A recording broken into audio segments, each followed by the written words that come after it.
मैं आपको एक खबर दे देता हूं कि नवाज शरीफ के लिए अच्छी खबर नहीं है। इमरान खान के हवाले से भी एक कमेंट देखिए, उनका अभी मुबहम है, मैं कुछ कह नहीं सकता, मेरे पास कोई इतनी क्लियर खबर नहीं है, लेकिन नवाज शरीफ के लिए अच्छी खबर नहीं है। इंफॉर्मेशन की बुनियाद पे मैं आपको कह रहा हूँ,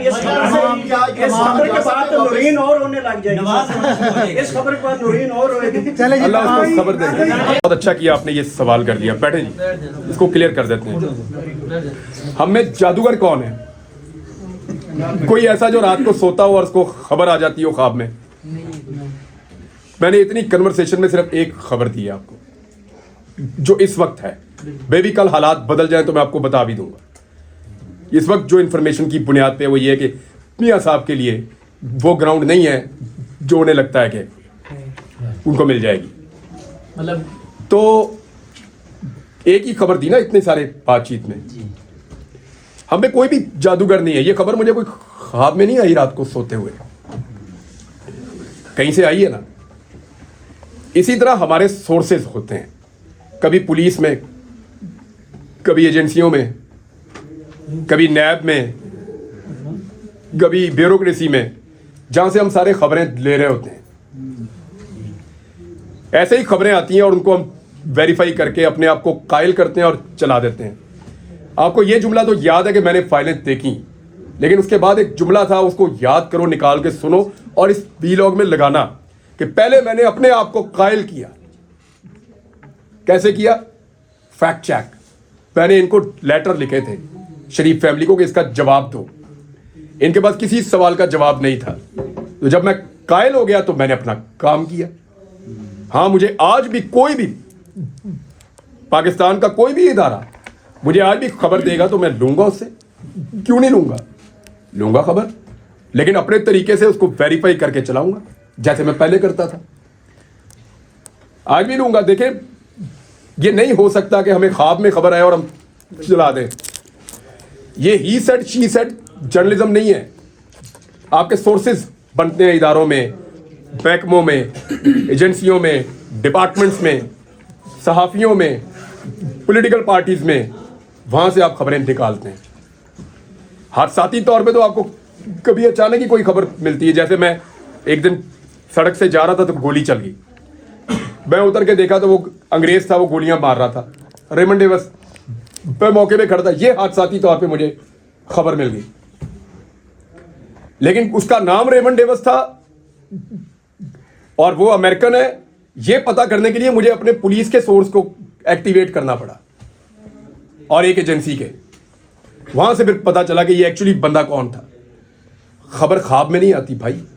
आइंदा भी मिलेगी तो खबर दूंगा, उस पर काम करूंगा और आपको दूंगा। आप सबका जनाब बहुत बहुत शुक्रिया। और मैं यहाँ पे इमरान, एक दौर में मेरा मौक़िफ़ सूट कर रहा था PMLN को। परवेज मुशर्रफ का दौर था, दे वर हैप्पी। पीपल्स पार्टी का दौर था, PMLN बड़ी खुश थी मेरे मौक़िफ़ को लेकर। सदके वारी जाते थे ये। फिर इनको मेरा मौक़िफ़ सूट नहीं किया। एक टाइम आया पीपल्स पार्टी को कुछ सूट किया मेरा मौक़िफ़, फिर उनको सूट नहीं किया। फिर जो बहुत ताकतवर लोग हैं उनको मेरा मौक़िफ़ बहुत सूट किया एक वक्त में, वो भी सदके वारी जानते सन। राणा सनाउल्लाह का मुझे देखें, मैंने पहले भी ये बात कही, राणा सनाउल्लाह तो मेरे घर में बैठ के कह के गए थे कि आपने मेरे पे एहसान किया। हालांकि मैं नहीं मानता, मैंने अपना काम किया था। तो मुझे लगा कि राणा सनाउल्लाह है और वो बड़ा दावा भी है कि बहुत, वो उनको बहुत बड़ा मर्द सारी उनकी जमात कहती है, बड़ा मजबूत आसाब का और करैक्टर वाला आदमी कहते हैं वो। तो राणा सनाउल्लाह को कम से कम अगर वो पॉजिटिव रोल नहीं प्ले कर पा रहे थे तो उनको कीचड़ नहीं उछालना चाहिए था। उसकी मुझे सिर्फ मायूसी हुई। बाकी सब तो मैंने पता थी किन्हें की करना है, आइडिया था मुझे। आपके सामने कोई डिमांड रखी गई है, ये सवाल आप जो है ना हक की आवाज बुलंद करना बंद कर दें, हम आपको छोड़ देंगे, कोई डील या कोई इस तरह की बात हुई थी आपके साथ? आप ये ना पूछें, आपके लिए बेहतर है। तो सोशल मीडिया पे पिछले दिनों जो आपने पोस्ट की, तो मुबशिर जैदी साहब बड़ा तनकीद कर रहे थे। इससे पहले जब आप अरेस्ट नहीं हुए थे, अगवा नहीं हुए थे, इकरार हसन साहब से आपका बड़ा एक सोशल मीडिया पे वो जारी रहता था। अभी आप अपने वीलॉग शुरू करने जा रहे हैं तो साफियों के साथ फिर क्या कोई इस तरह का सिलसिला होगा? देखिए, इख्तलाफे राय रहना चाहिए। मैंने कहा कि हम में से कोई भी मुकम्मल नहीं है, हम सबसे गलतियां होंगी। बात यह है कि हम गलती से कुछ सीख सकते हैं या नहीं।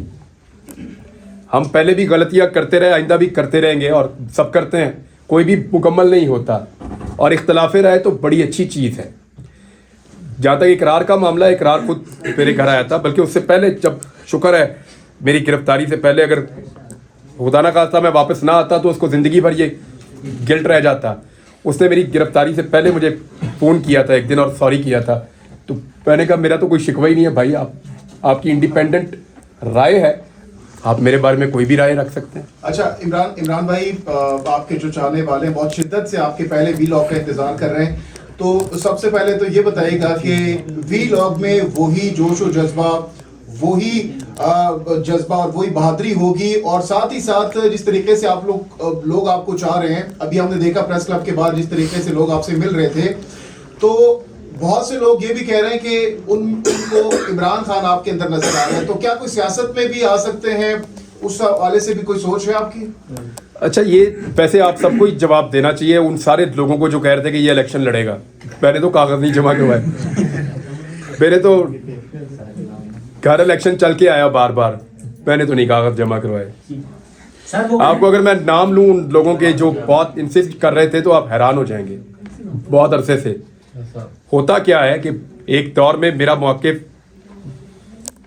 सूट कर रहा था PMLN को, परवेज मुशर्रफ का दौर था, दे वर हैप्पी। पीपल्स पार्टी का दौर था, PMLN बड़ी खुश थी मेरे मौक़िफ़ को लेकर, सदके वारी जाते थे ये।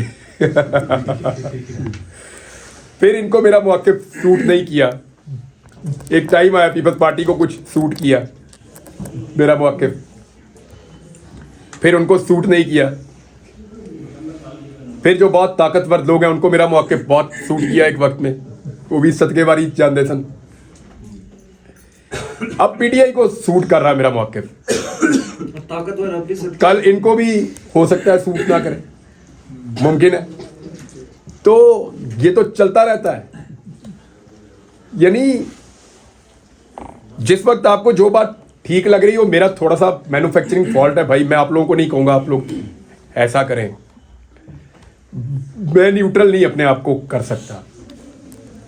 मुझे लगता है ये वाली बात गलत है, मैं कह ही देता हूँ, राय नहीं जाता मेरे से, तो इसलिए प्रॉब्लम हो जाता है। यानी मुझे लगता है ये गलत है और ये सही है, तो मैं दोनों के बीच में अपने आप को बैलेंस नहीं कर पाता, शुरू से ही नहीं कर पाता। मैं कह देता हूँ ये वाली गलत है और ये वाली सही है बात। तो इसलिए जिसको वो मौक़िफ़ सूट कर रहा होता है उसकी मैं आंखों का तारा बन जाता हूँ। ऐसी ही ज़िंदगी गुजरी है, आप सारे गवाह हैं। अभी ये हो सकता है कल को वक्त क्या करवट ले, आज जो मेरा मौक़िफ़ है वो एक और सियासी जमात को सूट कर रहा है, हो सकता है कल उन्हें ना करे। और मैंने सियासत में आने का कोई फैसला नहीं किया।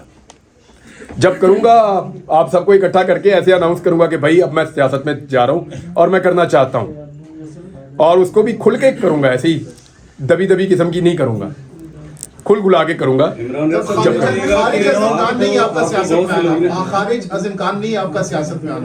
देखिए, मैं ना एक दिन बैठा हुआ था अपने ड्राइंग रूम में, मेरे वालिद साहब ने मुझे डोनेशन दिया था कि बेटा लोग भूखे हैं, फ्लड आया हुआ है, तो हमने सेविंग नहीं रखनी, ये पैसे जो है वो दे दो। मैंने उनको बुलाया, अपने एक दोस्त को, वो काम करते थे इसका डोनेशंस का। मैंने उन्हें कहा जी ये आप मदद करें फ्लड में जाके। उन्होंने कहा हम वाकई कर रहे हैं, तो ये हमें ज़रूरत थी पैसों की, आप दे दें। लेकिन उन्होंने मुझे उन दिनों में मुझे नौकरी से निकाला हुआ था एक्सप्रेस ने, ताज़ा, और मेरे पास काम भी कोई नहीं था, बस वीलॉग मैं कर रहा था। तो उन्होंने कहा जी आप हमारे साथ मदद क्यों नहीं करते। उन्होंने मुझे कैंप बना दिया और मैं वहाँ चला गया। और मुझे एक दिन पहले नहीं पता था कि मैं एक कॉज के लिए मदद करने निकलूंगा और वो इतना बड़ा कॉज हो जाएगा। कितने घर बनाए रजी भाई अल्लाह ताला ने? 2055 घर। ये रजी भाई हमारे साथ थे, इनके पास सारा रिकॉर्ड पड़ा है, अल्लाह ताला ने हमारे ज़रिए से बनवा दिए। एक दिन पहले मुझे नहीं पता था, मैं कुछ भी नहीं यकीन से कह सकता, वो मेरे अल्लाह का फैसला है जो भी है, लेकिन फिलहाल मैं आपको बता रहा हूँ कि मैं सहाफत करूँगा और मेरा काम है और मुझे वही करना है।